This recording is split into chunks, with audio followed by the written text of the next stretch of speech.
गुजरांवाला में मासूम बच्चियों से ज़्यादती का एक वाक़या सामने आया है और कल से लेकर आज तक बहुत से लोग उस पर बात कर रहे हैं। अब इस तरह के वाक़यात पर भी बाज़ दफ़ा लोग कहते हैं कि ये तो जी मामूल का वाक़या हो गया, हम किस कदर बेहिस हो चुके हैं, हमारे माशरे में अखलाकियात नाम की कोई चीज़ नहीं रह गई। जिस वक्त आप ये पूरी कहानी सुनेंगे जो कि एक सच्ची दास्तान है, उन बच्चियों के साथ, उनके वालिदैन के साथ क्या हुआ, और साथ ही साथ जब आपको ये पता चलेगा कि कोई और नहीं, स्कूल की प्रिंसिपल और उसका शौहर ही ये तमाम मकरूह कार्रवाई, मकरूह धंधे के पीछे था, तो आप तमाम लोग भी सोचने पर मजबूर हो जाएंगे कि बच्चियों के लिए कौन सी जगह महफूज होगी। और बच्चियों की उम्रें सुनने के बाद आप दहल कर रह जाएंगे।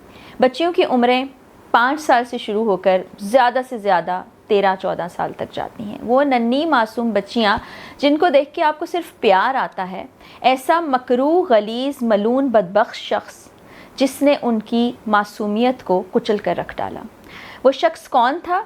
वो जो खातून मैं आपको बता रही हूँ उस स्कूल की प्रिंसिपल थी, उसका शौहर था। वाक़या पुलिस तक कैसे पहुँचा, ये शख्स गिरफ्त में कैसे आया, क्या वो खातून गिरफ़्तार हुई हैं, क्या वाक़या था, ये तमाम कार्रवाई आज की वीडियो में आपसे शेयर करने जा रही हूँ। तो जनाब, गुजरांवाला का एक छोटा सा गाँव है, गाँव का नाम है थेड़ी सांसी। वहीं का ये वाक़या है और वहीं की ये सैकड़ों बच्चियाँ जो दरिंदगी का शिकार हुई। 5 मुकदमात दर्ज किए गए।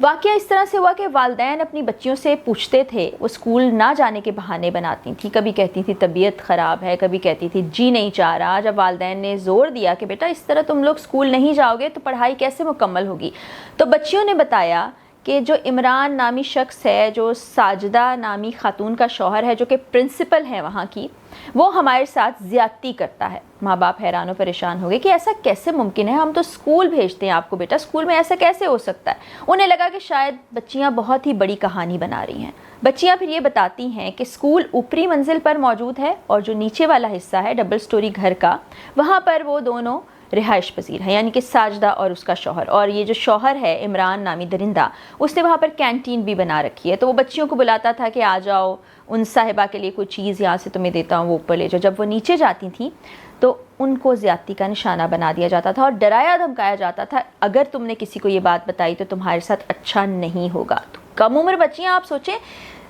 नर्सरी क्लास से लेकर प्राइमरी क्लास तक की बच्चियों की उम्र क्या होती है, उनकी ज़हनी कैफियत क्या होती है, उनकी सोच क्या होती है। आपकी आंखों में आंसू आ जाएंगे, आप तकलीफ़ में आ जाएंगे कि ये कौन शख्स था।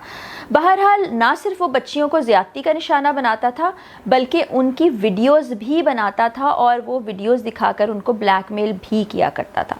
अभी की बात करें तो स्कूल में कोई बहुत ज़्यादा बच्चे तालीम हासिल नहीं कर रहे थे। आपको पता है गांव देहातों में इतने ज़्यादा लोग बच्चों को स्कूल में नहीं भेजते हैं, तो कोई 50-60 के करीब बच्चियां होंगी। तो फिर वो सैकड़ों बच्चियां कौन थी? वो सैकड़ों बच्चियां वो थी जो वहाँ पर इससे पहले भी तालीम हासिल करने की गर्ज से आती रहीं। प्राइमरी के बाद वो अगले स्कूलों में चली जाती। और ये जो खातून है, ये शैतानी औरत, ये मकरूह औरत, ये गलीज़ औरत, ये शाम को सिपारा भी पढ़ाया करती थी बच्चों को, यानी कि अल्लाह ताला का नाम सिखाती थी, अल्लाह ताला की किताब की तालीम देती थी। और इसके अज़ाइम क्या थे? इसके दिल में शैतान बसता था। अब आप यहाँ से अंदाज़ा लगाएं कि कितना घिनौना दिमाग होगा इन शौहर और बीवी का, जो ये सब कुछ करते रहे, इस छत के नीचे सब कुछ होता रहा। पुलिस तक इतला पहुंची, 5 मुकदमात दर्ज कर लिए गए, इस शख्स को गिरफ्तार कर लिया गया। और ये खातून चूँकि ये सारे धंधों को जानती थी, वहाँ पर बच्चियों के साथ कितना जुल्म रखा जा रहा था वो भी इनको पता था। वो फ़रार हैं, मफरूर हैं, इस वक्त अभी तक पुलिस की गिरफ्त में नहीं आई हैं। जब जो हैं CPO गुजरांवाला अयाज सलीम साहब तक ये ख़बर पहुंची थी, उन्होंने फ़ौरी तौर पर फ़ैमिलीज़ को भी ट्रेस किया, उनसे तमाम मालूमात भी इकट्ठी की। जो तमाम बातें मैं आपको बता रही हूँ फ़ैमिलीज़ ने उनको भी बताई और वो रो रहे थे, परेशान हो रहे थे, क्योंकि जो गांव देहात के रहने वाले तमाम लोग थे, तमाम फैमिलीज़ थी, वो दिहाड़ीदार लोग थे जो सुबह घर से निकलते हैं, शाम को आते हैं ताकि अपने बच्चों को 2 वक्त की रोटी खिला सके। उनके वहमो गुमान में भी नहीं था कि उनकी नन्ही मासूम फ़रिश्ता सिर्फ बच्चियाँ जहाँ तालीम हासिल करने जा रही हैं, उन्होंने ख्वाब सजाया कि बच्चियाँ तालीम हासिल करेंगी तो कुछ बेहतर मुस्तकबिल हासिल कर लेंगी। उनको रोज़ाना की बुनियाद पर दरिंदगी का निशाना बनाया जाता रहा।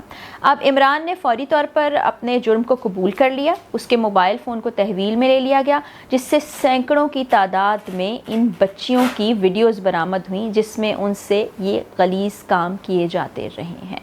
अब आप इस शख्स کے بارے میں کیا سوچ رہے ہیں، اور جو الفاظ میرے ذہن میں آ رہے ہیں وہ میں یوٹیوب فیس بک کی پالیسی کی وجہ سے لے نہیں سکتی، لیکن آپ دیکھیں کہ یہ اس شخص کی ذہنیت کیا ہوگی، کیا یہ انسان کہلانے کے لائق ہے؟ اس کو تو وہ سزا ملنی چاہیے جس کی ہم بار بار ڈیمانڈ کرتے ہیں کہ لوگوں کے سامنے سر عام، ان والدین کے سامنے، ان بچیوں کے سامنے جن کو یہ زیادتی کا نشانہ بناتا رہا، جن کو زندگی بھر کے لیے اس نے ٹراما دے دیا، وہ اپنی زندگی میں آگے کیسے بڑھیں گی؟ وہ تو گھر سے باہر نکلنا چھوڑ دیں گی۔ ان کے سامنے اس کو سزا دی جائے، اور سزا بھی ایسی بھیانک ہو کہ آئندہ ایسا کبھی عمل کرنے سے پہلے کوئی بھی سوچے۔ اب یہ جو تمام کمپلیننٹس گئے تھے پولیس کے پاس، سی پی او صاحب نے جب نوٹس لیا ان کے پاس گئے تو یقینی بنانے کے لیے، اول تو بچیوں کی بات کو کون ڈینائی کر سکتا تھا، اور ایک بچی نہیں تھی، بچیوں کی جتنی تعداد اسکول میں پڑھنے کے لیے جاتی تھی ان سب نے یہی بات بتائی۔ اس کے بعد وہ وقت آتا ہے جب بچیوں کا میڈیکل کروایا جاتا ہے، کیونکہ کہیں نہ کہیں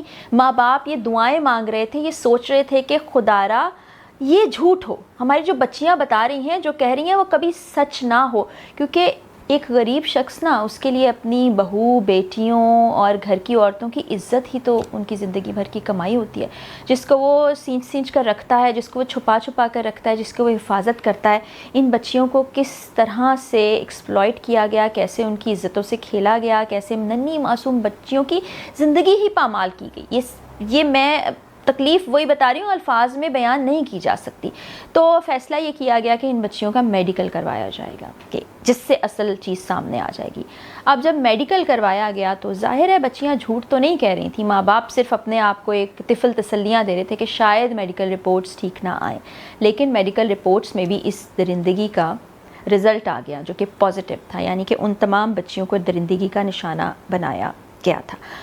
آپ ایک ایوریج ایج اگر نکالیں جب میٹرک کیا جاتا ہے تو وہ 16 سے 17 سال کی عمر میں کوئی بھی بچہ میٹرک کر لیتا ہے، تو آپ اندازہ کریں کہ یہ school government informal primary school, primary یعنی 5ویں تک تعلیم دی جاتی تھی بچوں کو، تو 5ویں تک کس عمر کی بچیاں ہوتی ہوں گی وہاں؟ یعنی نرسری میں جو بچہ پڑھتا ہے اس کی عمر اب 3 سال ہوتی ہے، 2.5-3 سال کی عمر میں بچے بولنے لگتے ہیں، ان کو اسکول بھیج دیا جاتا ہے۔ تو یہ 2.5 سال کی عمر سے لے کر 8 سال، 9 سال، 10 سال، 11 سال یہ عمریں تھیں بچوں کی۔ تو یہ شخص کیا تھا، کون تھا؟ میں تو اس کو انسان کہنے کے حق میں نہیں ہوں، اور میں چاہتی ہوں اپنے پلیٹ فارم سے بھی آواز اٹھانا کہ اس شخص کو کڑی سزائیں دی جائیں۔ اس وقت پولیس کی گرفت میں، دیکھتے ہیں کیا ہوتا ہے، کیا اس کو سزا مل پاتی ہے یا نہیں مل پاتی۔ آپ لوگ یہ کہتے ہیں کہ ہم اس طرح کے واقعات رپورٹ کرتے ہیں جس میں جرم ہو رہا ہے، زیادتی ہو رہی ہے، کسی کو مارا جا رہا ہے، کسی کے ساتھ کچھ ہو گیا ہے، تو آپ بتائیں ہم کریں کیا؟ آپ ہی مجھے حل بتا دیں۔ کیا ان واقعات کے خلاف آواز بلند کرنا چھوڑ دیں؟ کیا خاموش بیٹھ جائیں، یا کہیں سے اٹھا کے آپ کو کوئی اچھی پازیٹیو باتیں کریں؟ معاشرے کے سدھار کے لیے یہ بڑا ضروری ہے کہ کوئی ان چیزوں کے خلاف آواز اٹھائے۔ نہیں اٹھائیں گے تو یہ جو کیس تھوڑے بہت ہائی لائٹ ہوتے ہیں، جن کے خلاف کوئی مقدمات بھی قائم ہوتے ہیں، کوئی جیل بھی ہوتی ہے، سزا بھی ہوتی ہے، وہ بھی نہیں ہوگا، کچھ نہیں ہوگا پھر ہماری سوسائٹی کے لیے۔ تو آپ بھی آواز اٹھائیں اور یہ کہنا چھوڑ دیں، کیونکہ یہ حقیقتیں ہیں، ہم ان سے نظریں نہیں چرا سکتے، ان پر بات کرنی ہے تاکہ یہ چیزیں رکیں، ورنہ آپ دیکھیں سالہ سال سے ہوتی آ رہی ہیں، نہیں رکی، اور جہاں کہیں کوئی ایکشن ہوا ہے صرف اس وقت ہوا ہے جب سوشل میڈیا پر آواز اٹھائی گئی ہے۔ اس چیز پر بھی آپ غور کیجیے گا۔ اگلی ویڈیو میں ملاقات ہوگی، اجازت دیجیے، اللہ حافظ۔